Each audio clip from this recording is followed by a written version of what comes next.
Adama Traoré ici présent. Il faut arrêter de cloisonner noirs, arabes, chinois, indiens, policiers, médecins. Non, ça il faut se l'interdire. Nous sommes tous des citoyens. Nous méritons tous le respect. Il faut arrêter la stigmatisation perpétuelle d'un ensemble. Là, je vais demander à Alexandre Langlois. Alexandre, franchement, s'il vous plaît, applaudissez-le, s'il vous plaît. Franchement. Je fais partie d'un syndicat, la CGT Police. On avait commencé à dire, nous, à notre dernier congrès, qu'on ne pourra pas sauver la police sans la population. Parce qu'on est au service du peuple. On n'est pas au service des gouvernements successifs et des élus. S'ils vont dans le même sens que le peuple, tant mieux. Sinon, on a une priorité, c'est le peuple. Il y a des anciens qui me disent, il y a 30 ans, 40 ans, on ne travaillait pas comme ça.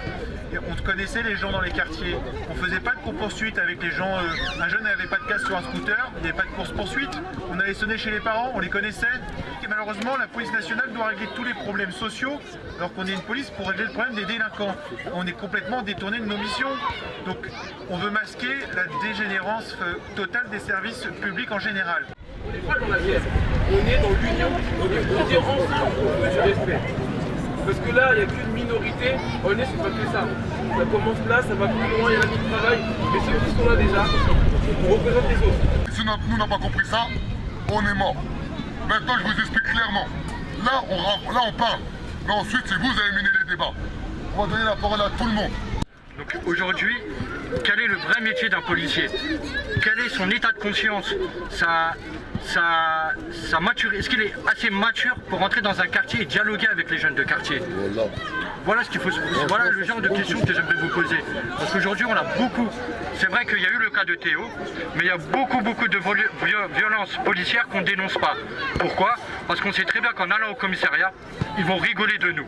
Alors que nous, on fait notre simple droit de français, de porter plainte suite à une agression. La réponse est non. C'est pas le même état d'esprit.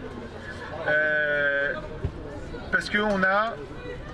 Alors, il y a plusieurs raisons. Je vais mettre tout de suite de côté les policiers qui n'ont rien à faire dans la police, qui sont une extrême minorité. Voilà. On va parler de cas généraux pour la grande majorité des policiers. Les policiers, comme vous pouvez le constater, c'est un peu comme dans toute la fonction publique, on envoie les plus jeunes dans les quartiers les plus difficiles, les plus sensibles, où il y aurait besoin d'expérience, d'encadrement et d'ancienneté. Bon, c'est pareil dans l'éducation nationale, c'est pareil dans d'autres services publics. Donc c'est des gens qui viennent de province, la plupart du temps, qui ne connaissent pas les quartiers.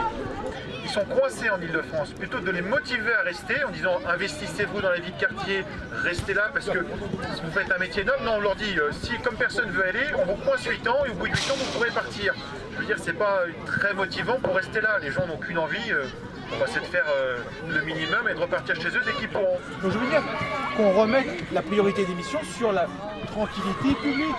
On ne demande pas forcément d'interpeller les 20 personnes, juste leur dire bon on a mis les moyens, maintenant vous rentrez chez vous, les gens veulent dormir. Mais tout ça, c'est pas à l'ordre du jour parce que dans les stades ça rentre pas, c'est plus facile de faire de la merde parce que dans les statistiques on fait pas la différence.